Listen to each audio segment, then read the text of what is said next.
ថ្ងៃនេះយើងនឹងទៅកាន់ទន្លេក្នុងប្រទេសឥណ្ឌូនេស៊ីដើម្បីមើលបច្ចេកទេសបរបាញ់ត្រីយ៉ាងពិសេសមួយ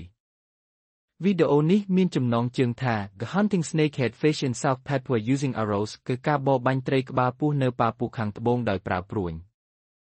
ចូលយើងតាមដានមើលជំហាននីមួយរបស់ពួកគេ 1. ការរៀបចំឧបករណ៍និងការចេញដំណើរ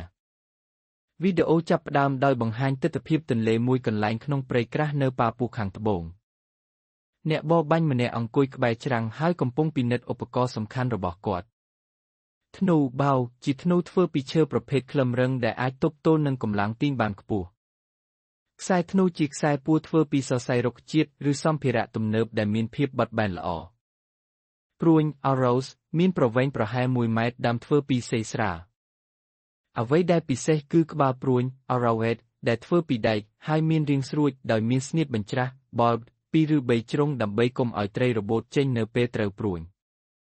បន្ទាប់ពីត្រៀមរួចគាត់ក៏ចុះទៅក្នុងទឹកដោយដើរយឺតនិងប្រុងប្រយ័ត្នបំផុតដើម្បីកុំឲ្យរលកបក់បោកឬបង្កើតសំឡេងរំខានដែលអាចបំភ័យត្រី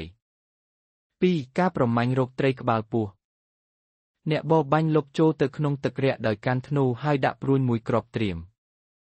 គាត់សម្លឹងមើលក្រោមទឹកយ៉ាងយកចិត្តទុកដាក់រកមើលគោលដៅ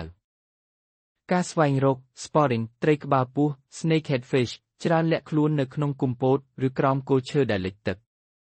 ដូច្នេះអ្នកបរបាញ់ត្រូវតែមានភ្នែកមុតស្រួចដើម្បីសម្គាល់ឃើញស្រមោលឬពន្លឺចាំងពីខ្នងត្រី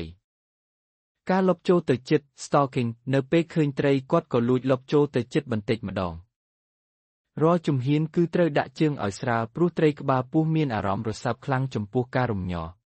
3. ពេលវេលានៃការបាញ់ The shot នេះជាពេលដ៏សំខាន់បំផុតការតម្រង់គោលដៅ aiming អ្នកបរបាញ់លើកធ្នូឡើងហើយទាញខ្សែធ្នូឲ្យពេញគាត់ត្រូវគិតគូរពីចំណាំងផ្លាតពន្លឺ refraction ដែលធ្វើឲ្យត្រីនៅក្នុងទឹកមើលទៅឃើញនៅទីតាំងមិនពិតបើធៀបនឹងទីតាំងពិតរបស់វាដូច្នេះគាត់ត្រូវតម្រង់ព្រួញឲ្យទាបជាងរូបដែលឃើញបន្តិចការបញ្ចេញព្រួញ release ដោយមិនស្ទាក់ស្ទើរគាត់ក៏បញ្ចេញព្រួញទៅកាន់គោលដៅព្រួញហោះទៅប្រឡាក់ទឹកហើយចាក់ចំត្រីយ៉ាងត្រឹមត្រូវ 4. ការដកត្រីមកវិញ retrieving the catch បន្ទាប់ពីព្រួញចំគោលដៅស្នៀតបញ្ច្រាស់និងចាប់ជាប់នឹងសាច់ត្រីធ្វើឲ្យវាមិនអាចរបូតចេញបានទោះបីជាវាព្យាយាមបក់បោកយ៉ាងណាក៏ដោយការតស៊ូរបស់ត្រីក្បាលពស់ជាត្រីដែលមានកម្លាំងខ្លាំងវាអាចរុញខ្លួនទៅមុខឬព្យាយាមគេចចូលទៅក្នុងគុម្ពោតការដកត្រីអ្នកបរបាញ់ដើរទៅកាន់កន្លែងដែលព្រួញស្ថិតនៅហើយចាប់យកត្រីដែលកំពុងតែស៊ូនោះដាក់ក្នុងកន្ត្រក 5. សកម្មភាពផ្សេងក្នុងវីដេអូ